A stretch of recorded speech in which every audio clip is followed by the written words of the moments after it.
live. It is the finale. We are on day 5 of the live series that I have been doing this particular week. So, if you've been here with me all week, you know that I have been multi streaming. So, right now, we are streaming to YouTube, LinkedIn, and also Instagram. So, as usual, I am checking to make sure that I am live in all the places, and it looks like all is a go. So, yeah, if you are here with me live, definitely feel free to go ahead and just say hello in the chat. Let me know where you're tuning in from. You can even let me know if today is your first day with me. And if it's not, um, then I've been happy to have you all week. If it is, then excuse me, I just want to do a little recap as to what we've been doing all week. So this week, I have been really talking about this. Really the grand finale of the small business foundation reset series, and within this series it was mainly moving from the mindset piece all the way up to today, which is more of including the human in the loop. So today we're going to be talking more about the most important piece of the tech stack, which is you. Hello there, Birthing Noir. I think that's Mitts. How are you?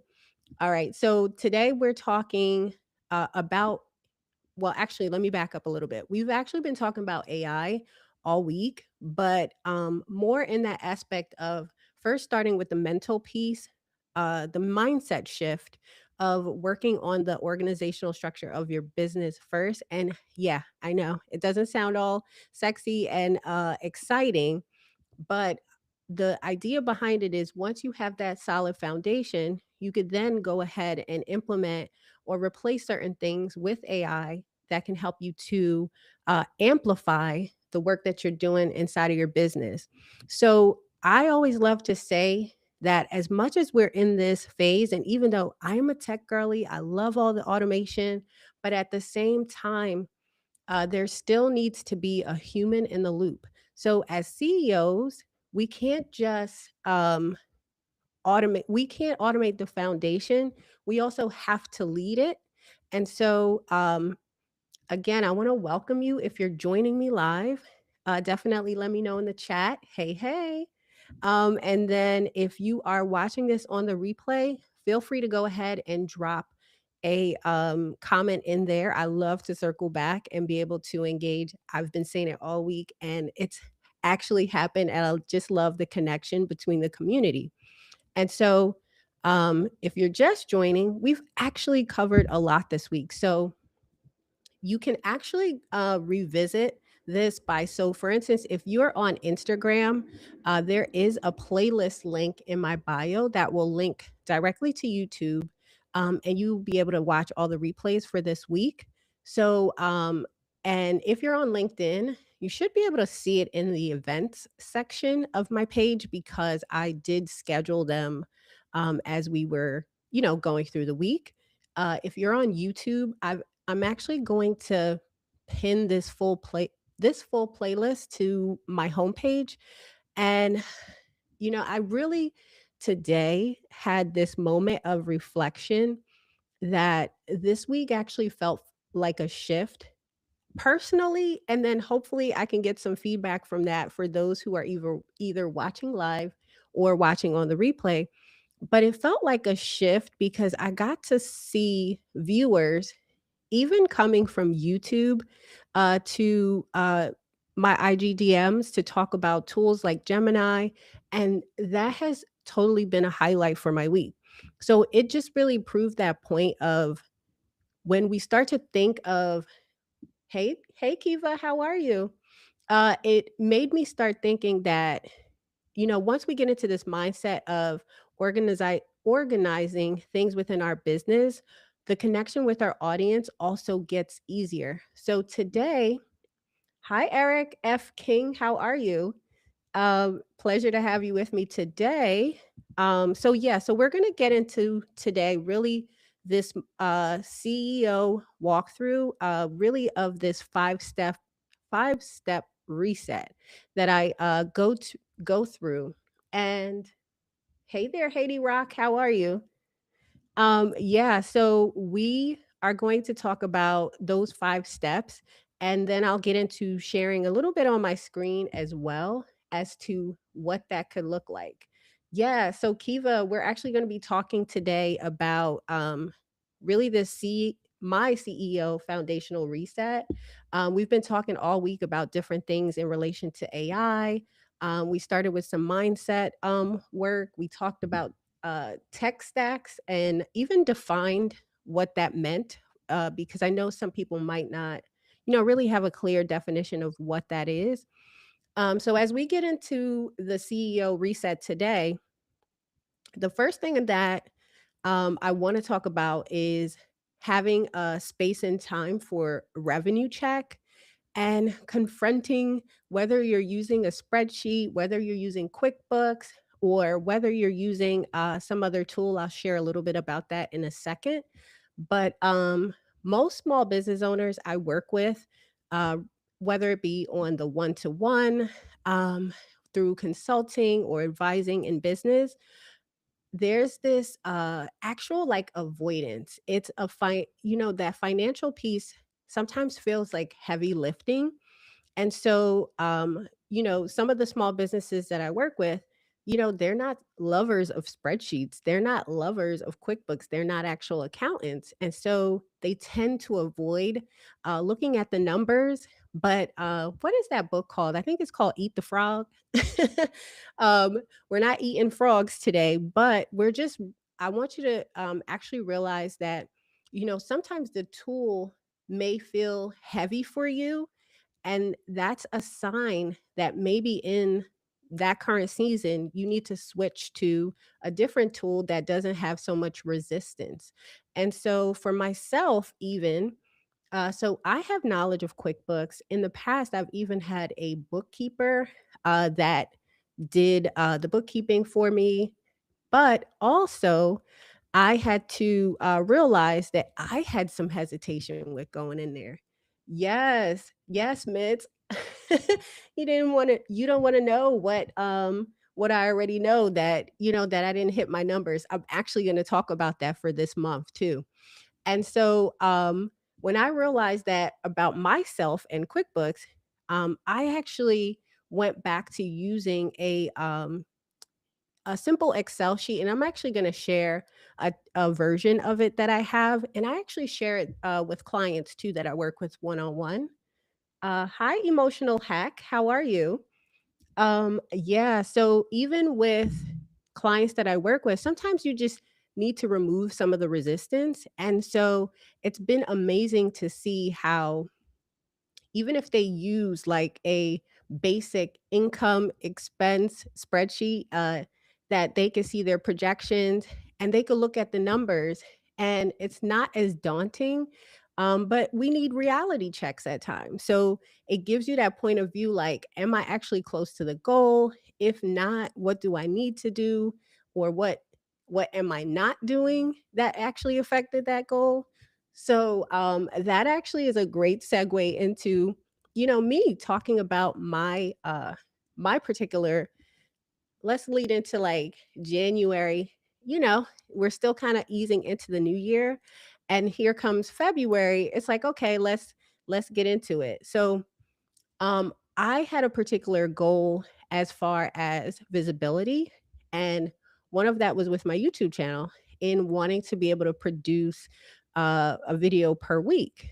And I'll actually share my screen because I'll show you one of the tools that I used at the beginning of the year to be able to, kind of break those goals out,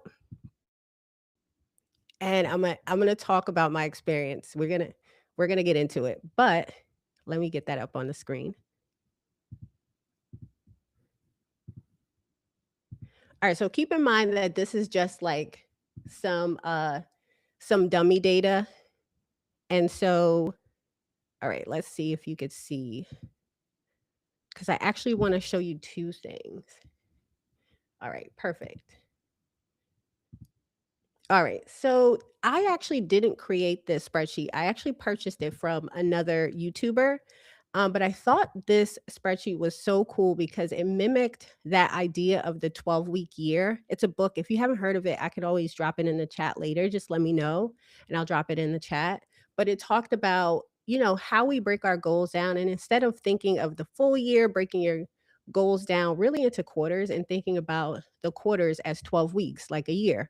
And so this spreadsheet kind of mimicked that for me. And so once I was inside of this spreadsheet, and of course, this is just some dummy info, but once I was inside of it, I was able to, like say for instance, that goal was to grow the channel to 500 subscribers. And what I was going to do per quarter, just say first quarter is publish 12 YouTube videos. What this spreadsheet would then do is on this goal planning side, you would say, like kind of like those affirmations or affirming statements, you would write like, oh, I am going to da da da da da.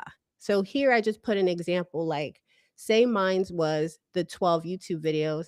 My goal was to publish one per week. And so then down here, you could go ahead and break the particular task into like weekly, daily, monthly things that you needed to do to kind of have some clear idea. Because another thing I talked about this week is that as business owners, we tend to make goals, but when we get caught up in the fuss of the day to day, we lose sight of our goals. And so I knew that I required something different of this year. And because I required something different, I had to do something different. And this is why it kind of forced me to sit down and run through some goals like this. And so then you could see things that were set to daily, you could set, check things off and things of that nature. When I talked about the looking at your numbers piece, again, this is just a demo sheet, but it's something like this in what I was talking about, breaking it down into a simple um, income and expense spreadsheet. I will show the other tool that I use, similar to QuickBooks, in another video. I didn't want this one to be more of a tutorial like that. And so with this, I'll just show you the spreadsheet. So you would go in, kind of put your projections as to what you're expected to have as your income for the year, and then you break down your expenses. So most of what I witness with one-on-one clients is that, we're not looking at, the minor details of the expenses that are inside of our business and ultimately can affect our revenue. And so even I had a client recently where we, just had her list out her subscriptions. And again, this is like dummy information, just sharing a few things, but you're able to see that from month to month, like how much you're spending on subscriptions. I'm going to stop my share for a second. Let me just double check the comments. So, yeah, it just allows you to see what you're spending. Um, and actually, with that particular client, they were able to see that they were overspending on, certain subscriptions, and then they're able to go in, make the adjustments, and not wait till the end of the year, and bring a little bit more of revenue back into their business. And so, just again, going back to that point of how there's that avoidance. But the first thing in the reset is confronting the spreadsheet or, whatever tool you use to track your basic income and expense for your business. When I talk about my particular goal, so with February, it was a real one, y'all. So I actually had got one video published because it was actually in a previous batch recording I did, but I learned a really important lesson that even though the weeks in between I didn't have to record, I had batch recorded. I should have still been preparing so that I could have batch recorded and had others for the other weeks because, again, life happens. We had a loss in our family. I traveled to Jamaica. I got sick. Um, yeah, and then just the normal pieces of life happen. And so it didn't happen. That also then affected the workshop that I was looking to launch. And so going back to Mitz's, not wanting to look at the fact that we didn't hit our numbers, yeah, I almost pushed things back again. But thankfully, being in communities that support your goal and your vision, that's why we had this live stream series. And it's just been a shift, as I mentioned earlier. All right. So the numbers, the second thing that we're going to go into is pipeline review. Pipeline review, and that sounds so technical, is really just nurturing the relationships that you're looking to either build for collaborations. Maybe you're looking to have potential clients or things like that. And so, um, yeah, so I am a big, big believer in utilizing a CRM, which is a client relationship management tool. But what I've learned over the years, not only in my own business, but working with small business owners, one to one, and or either like just having intimate conversations with small business owners at events that I host, is that it doesn't have to be something like a HubSpot or a Dubsado or a HoneyBook. I actually, because of the way my business is set up now, have moved to a custom Airtable base. And so I'm not going to again show that on this particular live stream. I'll save that for another day where we could get into really what that looks like and kind of dive into the components of it, but just high level, it's where I track everyone, and it's where I track things just, such as collaborators, maybe the potential clients, even my biz besties. It's really like a centralized space for me to be able to nurture the relationships that I'm looking to nurture in this particular season. And so when I'm using I mentioned it, I think it was on either day 2 or day 3.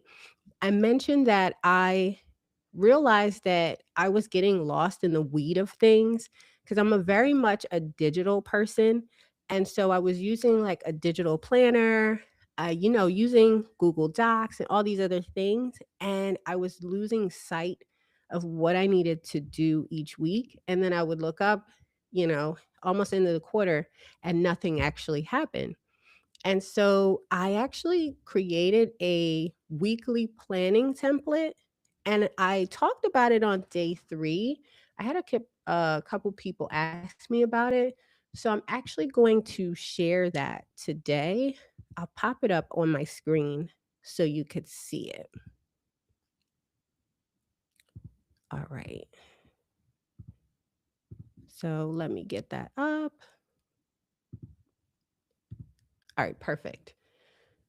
So it's up now. So if you're looking at the weekly planning, so right now I made it and it's in a PDF format. But if you have a Google Workspace account, you could also use this.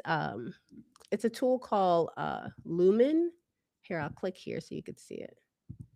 Oh, you can't even oh, here it is. You'll see the name here. So, if you have a Google Workspace account, you could actually open your PDFs in this file, in this particular tool.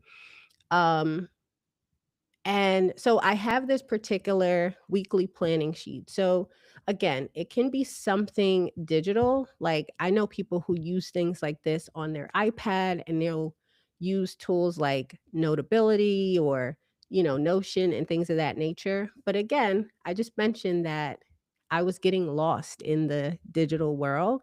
And so I actually print this. And I spoke about it the other day where first I'll do, obviously the week of, and then I'll put in here like the events or appointments that I can't change. Like these are non-negotiables. And then I put my top 3 priorities, but what was key for me is that I then select what day I'll actually focus on it, because let's face it, we write it and then, again, we get caught up in the fuss of the day and we don't do anything with it. This section here follows the Eisenhower matrix model. And so it's really just a priority model. And so this helps me think, and I actually need to update this because it's supposed to say not, oh, actually, it does say it, not important, not urgent. So these are things that I don't need to, like, I need to think about them. It's almost like a little bit of a brain dump. I need to think about them, but it's not something that I need to like take priority over either my top 3 or important things that are still relevant for this week. This area, as we talked about, like nurturing relationships, as I'm going through the week, if there's like, say, for instance, someone that I need to like send a follow up email to, or maybe I need to send a text or book an appointment with someone, I can write it in this particular area. And then this here is I am getting more focused with being disciplined with certain habits, daily habits like reading my devotional, movement, hydration. I talked about it. It's a struggle, y'all. So, this is where I could kind of get a visual aspect. And even though that digital tracker that I shared earlier does that, I don't know, it's just something about writing it down. And so let me stop my share. Yeah, so it's just something about writing it down. And so I have that particular weekly planning sheet with me, um, uh, daily. And so that's the second portion of what I wanted to talk about. The third thing that I'll get into is calendar alignment. And so this is where I come to get like the reality check. I mentioned on one of the days that I use this hybrid approach. I showed that weekly planning tool. I even showed the digital 12-week planning kind of setup in that spreadsheet. And I have Google Calendar. I tend to merge all of my calendars, like the sports calendars for my kids, um, different work calendars, how people book appointments with me, those type of thing goes into that particular calendar. And so this is where I get ruthless, like look at top priorities, block them in. And if I'm doing 90% of admin task and not paying attention to my top priorities, then I'm like, girl, something has to change. So let me know in the chat. I feel like I have been rambling on. So let me know in the chat if you have any questions. If you'd also like any access to any of these particular templates or sheets, I could definitely share that with you. You could drop a comment below the video, or you can head over to Instagram or LinkedIn and send me a private message. Hey, Louisa. So, yeah, so the last piece of that is adding in some AI support. So, this is where we talked about, I think it was on day maybe 4, that we talked about clarifying and using AI to help you with your thinking. Actually, that was on day 3 when we utilized Gemini.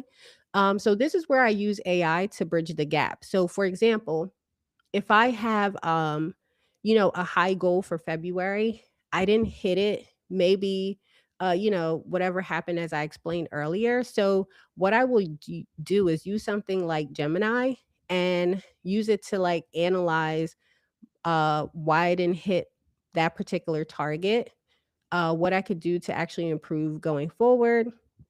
And at the same time, I also am learning to build in grace, because even as I talk about not hitting that particular video goal, I finished this particular live stream series and I gained 14 new subscribers. And so that shows in itself, how the community is engaging with the content.